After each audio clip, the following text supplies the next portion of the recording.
ನಮಸ್ಕಾರ ಪುಟಾಣಿಗಳೇ. ಇವತ್ತು ನಾನು ನಿಮ್ಗೊಂದು ಒಳ್ಳೆ ಕಥೆ ಹೇಳ್ತೀನಿ. ನಮ್ಮ ಕಥೆಯ ಹೆಸರು ಪೆಂಗ್ವಿನ್ ಮತ್ತು ಜಾದೂ ಹಿಮದ ಗುಂಡು. ಬನ್ನಿ ಇವತ್ತೊಂದು ಮಜಾವಾದ ಕಥೆ ಕೇಳೋಣವಾ? ಎಲ್ರೂ ಬೆಚ್ಗೆ ಕೂತ್ಕೊಳ್ಳಿ, ಕಥೆ ಶುರು ಮಾಡೋಣ. ಹಾ, ನಮ್ಮ ಕಥೆ ಶುರುವಾಗೋದೇ ಪಿಂಕಿಯ ಹಿಮದ ಜಗತ್ತಿನಲ್ಲಿ. ಆ ಜಗತ್ತು ಹೇಗಿತ್ತು ಗೊತ್ತಾ? ಕಣ್ಣು ಹಾಯಿಸಿದ ಕಡೆಯೆಲ್ಲ ಬೆಳ್ಳಗೆ ಹಾಲಿನ ಹಾಗೆ ಹೊಳೆಯೋ ಹಿಮ. ಆ ಹಿಮದಲ್ಲಿ ಬರೀ ಖುಷಿ, ಬರೀ ಆಟ. ಹೌದು, ಅದು ತುಂಬಾ ದೂರದ ಒಂದು ಜಾಗ. ಅಲ್ಲಿ ನೋಡಿದಲ್ಲೆಲ್ಲ ದಪ್ಪಗೆ ಮೆತ್ತಗೆ ಹತ್ತಿ ಹಾಸಿದ ಹಾಗೆ ಬೆಳ್ಳನೆಯ ಹಿಮ. ಅಂಥದ್ದೊಂದು ಸುಂದರವಾದ ದೇಶ.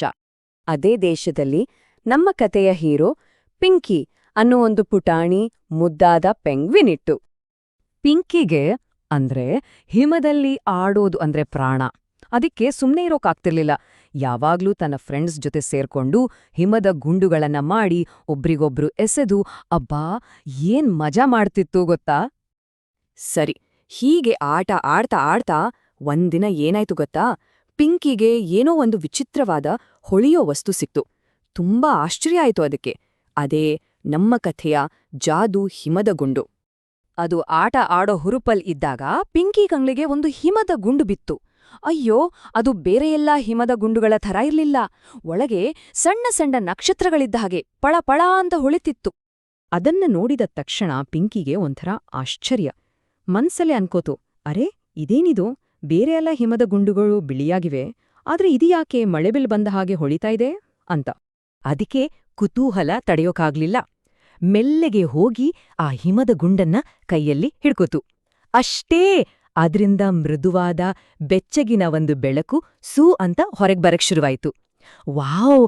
ಸರಿ, ಈ ಜಾದೂ ಒಂದ್ ಕಡೆ ನಡೀತಾ ಇದ್ರೆ ಇನ್ನೊಂದು ಕಡೆ ಪಿಂಕಿಗೆ ತನ್ನ ಒಳ್ಳೆ ಮನಸ್ಸನ್ನ ತೋರ್ಸೋಕೆ ಒಂದು ಅವಕಾಶನೂ ಸಿಕ್ತು.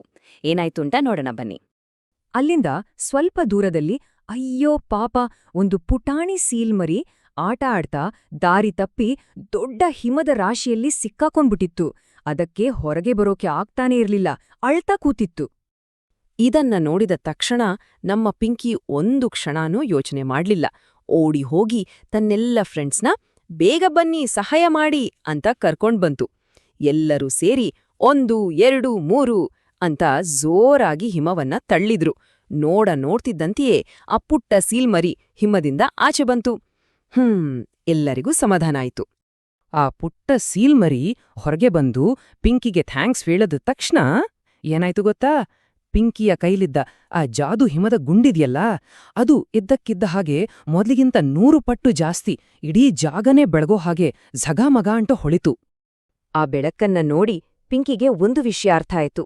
ಅರೆ, ಈ ಹಿಮದ ಗುಂಡಲಿರೋದು ಬರೀ ಜಾದೂ ಅಲ್ಲ, ಇದರ ಹಿಂದಿರೋ ನಿಜವಾದ ಜಾದೂ ಅಂದ್ರೆ ಸ್ನೇಹ. ಜಗತ್ತಲ್ಲೇ ಎಲ್ಲಕ್ಕಿಂತ ದೊಡ್ಡ ಶಕ್ತಿ ಯಾವುದು ಅಂತ ಅದಕ್ಕೆ ಆ ಕ್ಷಣ ಗೊತ್ತಾಯ್ತು. ಮನ್ಸಲ್ಲೇ ಅನ್ಕೋತು, ಹೌದು, ಸ್ನೇಹ ಮತ್ತೆ ಕಷ್ಟದಲ್ಲಿರೋರಿಗೆ ಸಹಾಯ ಮಾಡೋದು, ಇದಕ್ಕಿಂತ ದೊಡ್ಡ ಜಾದೂ ಈ ಜಗತ್ತಲ್ಲಿ ಬೇರೆ ಇಲ್ವೇ ಇಲ್ಲ. ಈ ಮಾತು ಕೇಳಿ ಅಲ್ಲಿದ್ದ ಎಲ್ಲ ಸ್ನೇಹಿತರಿಗೂ ತುಂಬಾ ಖುಷಿಯಾಗಿ ಹೋಯ್ತು. ಆಮೇಲೇನಾಯ್ತು? ಹೊಸ ಫ್ರೆಂಡ್ ಆದ ಸೀಲ್ಮರಿ ಜೊತೆ ಸೇರಿ ಎಲ್ಲರೂ ಮತ್ತೊಮ್ಮೆ ಖುಷಿಯಾಗಿ ಆಟ ಆಡೋಕೆ ಶುರು ಮಾಡಿದ್ರು.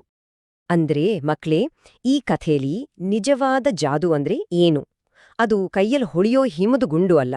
ಬದಲಿಗೆ ನಮ್ಮ ಸ್ನೇಹಿತರ ಜೊತೆ ಪ್ರೀತಿಯಿಂದ ಇರೋದು, ಮತ್ತೆ ಯಾರಿಗಾದ್ರೂ ಕಷ್ಟ ಆದಾಗ ಸಹಾಯ ಮಾಡೋದ್ರಿಂದ ನಮ್ಮ ಮನ್ಸಿಗೆ ಸಿಗುತ್ತಲ್ಲ ಒಂದು ಖುಷಿ, ಅದೇ ನಿಜವಾದ ಜಾದೂ. ಹಾಗಾದ್ರೆ ಈ ಕಥೆ ಕೇಳಿದ್ಮೇಲೆ ಎಲ್ಲರೂ ಒಂದ್ ಕ್ಷಣ ಯೋಚನೆ ಮಾಡಿ ನೋಡಿ, ನಿಮ್ಮ ಜೀವನದಲ್ಲಿ ಇರೋ ಆ ಜಾದೂ ಯಾವುದು? ಮಕ್ಕಳೇ, ನಿಮಗೆ ಈ ಕಥೆ ಇಷ್ಟ ಆಯ್ತಾ? ಇನ್ನೂ ಹೀಗೆಯೇ ಮುದ್ದಾದ ಕನ್ನಡ ಕಥೆಗಳು ನೋಡಲು ನಮ್ಮ ಚಾನೆಲ್ ಅನ್ನು ಸಬ್ಸ್ಕ್ರೈಬ್ ಮಾಡಿ. ಈ ವಿಡಿಯೋಗೆ ಲೈಕ್ ಮಾಡಿ ಮತ್ತು ನಿಮ್ಮ ಸ್ನೇಹಿತರಿಗೆ ಶೇರ್ ಮಾಡಿ. ಮತ್ತೆ ಇನ್ನೊಂದು ಹೊಸ ಕಥೆಯಲ್ಲಿ ಭೇಟಿಯಾಗೋಣ. ಬಾಯ್ ಮಕ್ಕಳೇ.